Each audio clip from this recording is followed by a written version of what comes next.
Bapak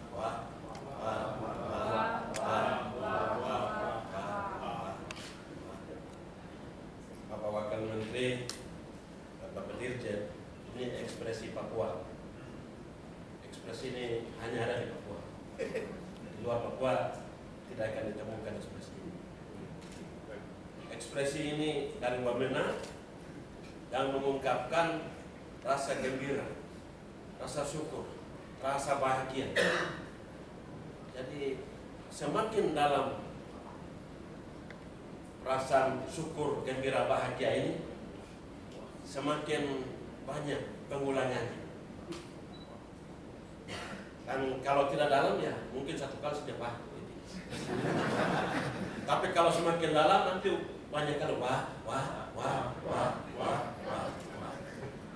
Ketika seseorang yang sakit dibantu, ketika seseorang dihibur, ketika seseorang dikunjungi, tuan rumah ini menyambutnya dengan wah.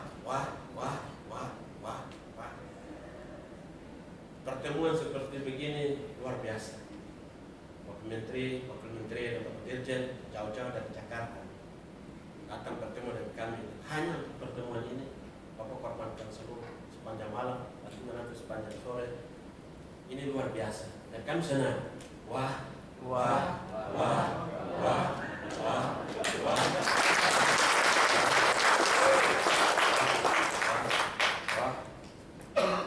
Bapak Wakil Menteri Agama Profesor Dr. Nasaruddin Umar yang kami hormati, Bapak Direktur Jenderal Pembimbingan Masyarakat Katolik Kementerian Agama yang juga kami hormati, para uskup setanah Papua yang kami sayangi, para tokoh agama di tanah Papua yang kami banggakan,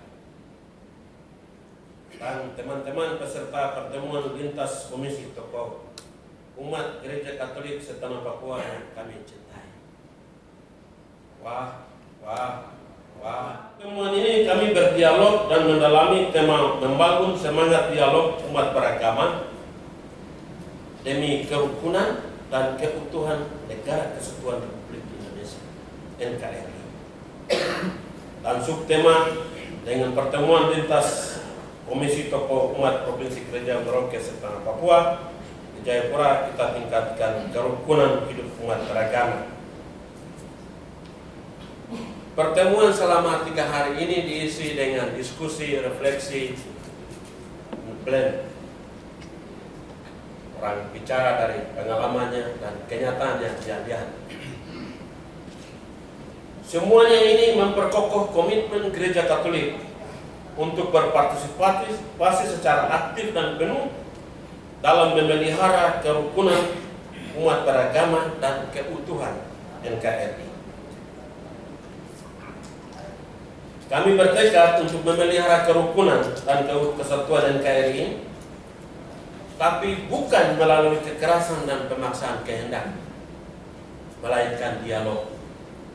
Dan diskusi kami lakukan dalam terang kitab suci, dibimbing oleh ajaran sosial Gereja Katolik, dan diarahkan oleh pernyataan Presiden Susilo Bambang Yudhoyono tanggal 9 November 2011 tentang pentingnya dialog antara pemerintah pusat dan masyarakat Papua, serta seruan konferensi wali gereja Indonesia. Hasil diskusi dan refleksi kami akan kami serahkan sebentar kepada Bapak Wakil Menteri Agama, kepada para uskup setanah Papua, dan nantinya juga akan diserahkan kepada para tokoh agama di tanah Papua dan pimpinan agama, pimpinan gereja, serta semua anggota Gereja Katolik di seluruh tanah Papua, sehingga tidak ada rahasia dalam pertemuan ini, semua tahu.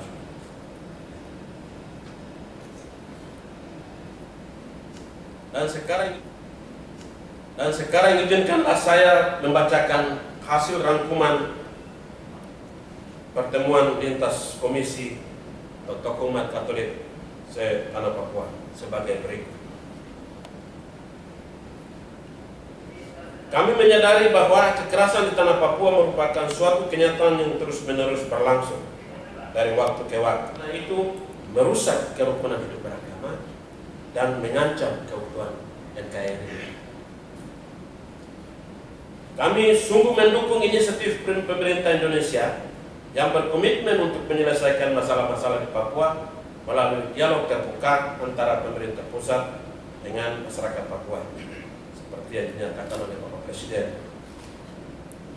Sebagai warga negara, kami terpanggil untuk menjawab 4 pertanyaan yang disampaikan oleh Bapak Presiden Republik Indonesia dalam pertemuan dengan para pimpinan gereja di Wisma Negara 1 Februari 2012. Presiden mengatakan kita semua berkomitmen untuk menyelesaikan masalah Papua dengan dialog, tapi 4 hal harus jelas, yaitu tentang tujuan dialog harus jelas, agenda dialog harus jelas, format dialog harus jelas, dan mekanisme dialog harus jelas.